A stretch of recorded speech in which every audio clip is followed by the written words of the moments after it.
This is early history, and thus it's difficult to cleanly glean the truth.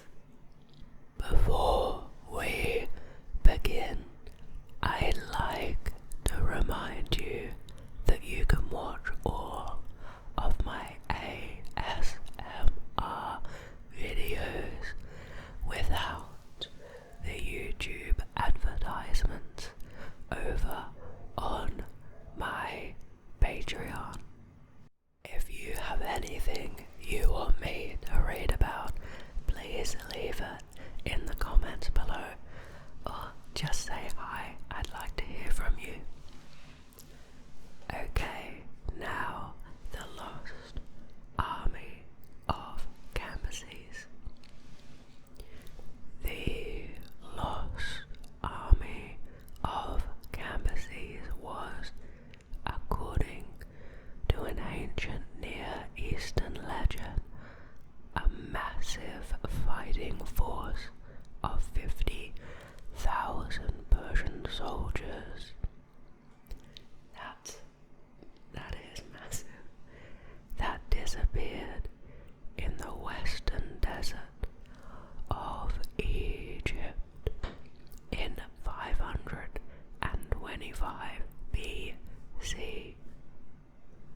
They had supposedly been sent by Cambyses II to subjugate the oracle of Amun at the Siwa oasis, but were never seen or heard from again after becoming engulfed in a sandstorm.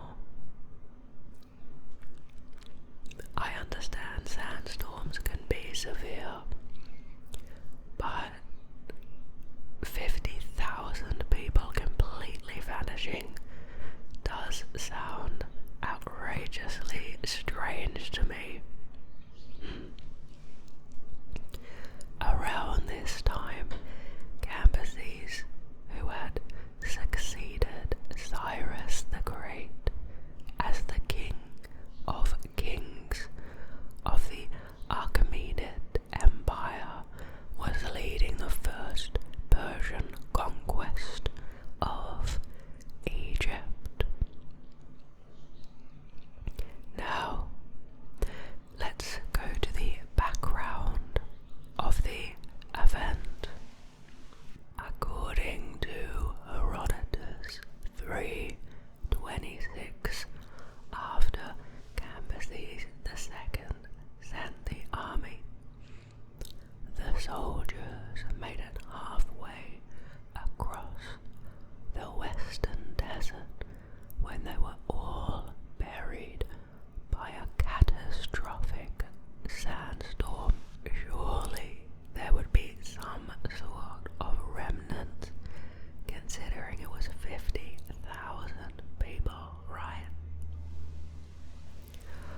Although many Egyptologists regard the story as apocryphal, people have searched for the remains of these legendary Persian soldiers for years, including the Hungarian adventurer Laszlo Almasi, on whom the 1992 novel The English Patient is based. In January of 1933, the British military officer Ord Wingate searched unsuccessfully for the lost army's remains in what was then known as the Libyan Desert.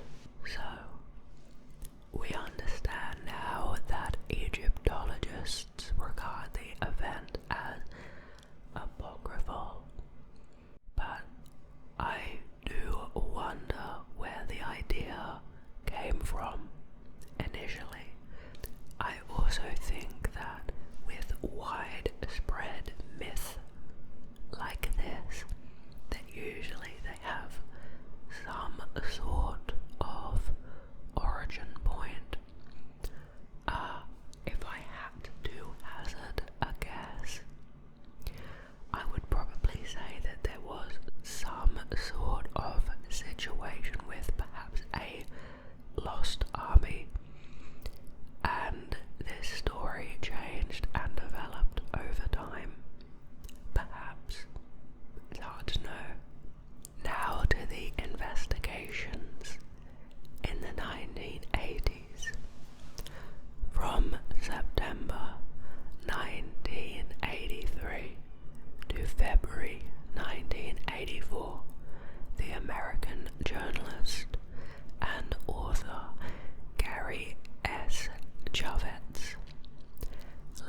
6-month search was conducted along the Egypt-Libya border in a remote area of 100 square kilometers, which is 39 square miles, of complex dunes to the southwest of the uninhabited Bahariya oasis, approximately 100 miles, which is 160 kilometers to the southeast of the Siwa oasis.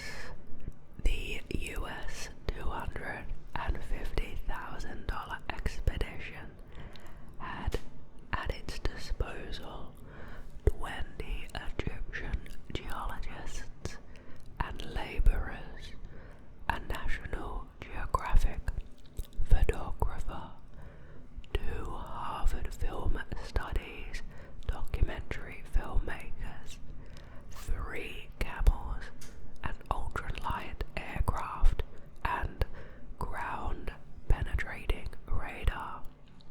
Seems like they had a good amount of equipment at their disposal. The expedition discovered approximately 500 tumuli, but no artifacts. Okay, I need to see what a tumuli is. Tumuli. It's the plural of tumulus, and it's a mound of earth and stones above a grave or graves.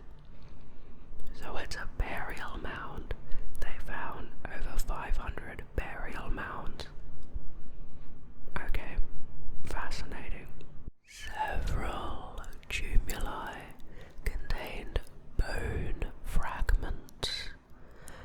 Thermoluminescence later dated the fragments to 1500 BC, approximately 1000 years earlier than the Lost Army. Wow.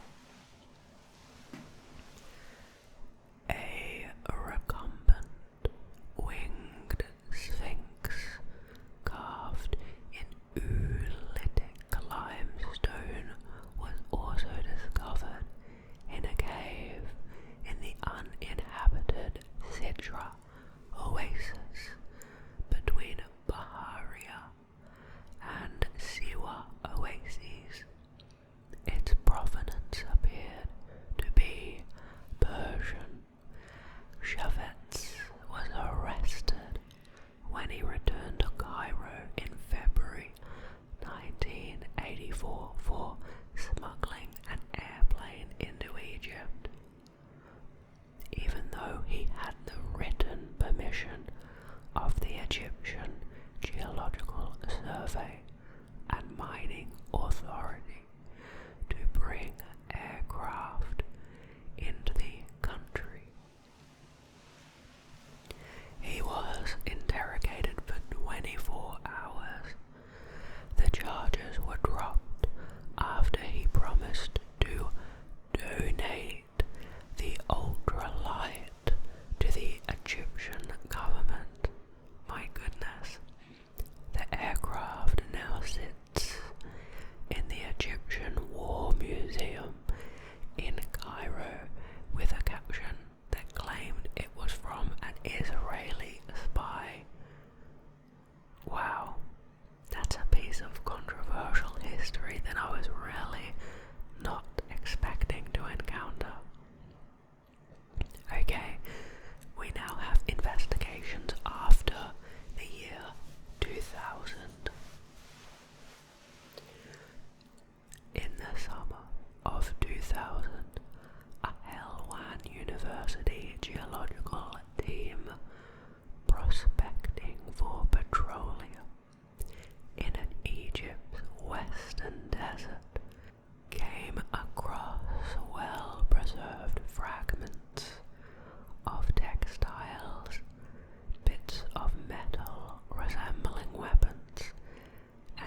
archaeologists, Angelo and Alfredo Castiglione, announced the discovery of human remains, weapons, a silver bracelet, and earrings which date to the era of the Persian army.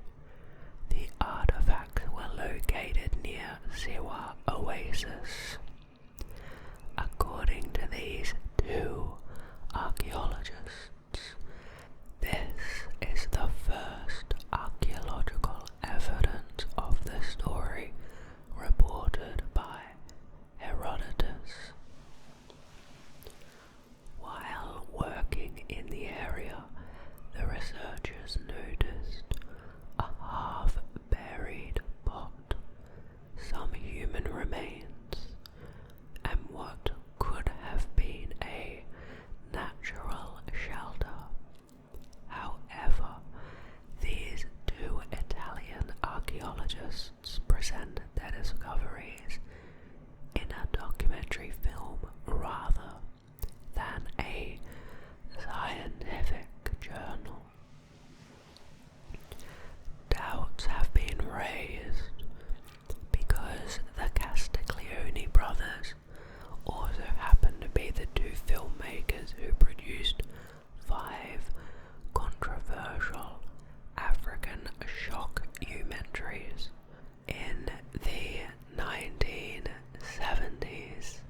The Secretary General of the Egyptian Supreme Council of Antiquities, Zahi Hawass, has said in a press release that media reports of the discovery are unfounded and misleading, and that the Castiglione brothers have not been granted permission by the SCA to excavate in Egypt, so anything they claim to find is not to be believed. As a result of his excavations at the Dakhla Oasis in 2015, Olaf E. Kaper of the University of Leiden argued that the lost army was not destroyed by a sandstorm, but rather ambushed and defeated by a rebel Egyptian pharaoh